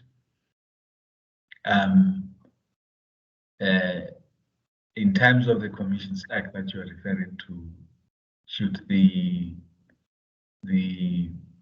Commission, should it not have followed a different process, which is what the minority judgment, I think, is saying, that perhaps this matter should have been taken to the National Director of Public Prosecutions to see if she can prosecute or not, instead of creating a problem for the Constitutional Court to actually impose a sanction of imprisonment. You know, so I think a lot of your questions and your concerns or disagreements would be captured by the dissenting or minority judgment in the case, if I can put it that way. Sorry, Prof, do you perhaps have the hard copy of the judgment? I don't have it, the one that I can send currently that I can send. However, I would suggest that I think by now, if you go to the Constitutional Court website or if you go to SAFLI, it should be there by now. Okay. Sorry, Prof. Is there? Yes. I can even send if anyone needs. I can send them. You can. Because I've went through. It's an important case to read because it talks about the attitude of the Constitutional Court, and it's lock, stock, and barrel.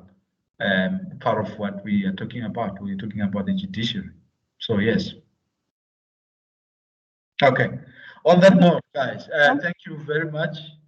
I have to go now. I appreciate. Before you go, Prof, yes. Before you go, please, can I just ask an administrative question? It's a request, actually.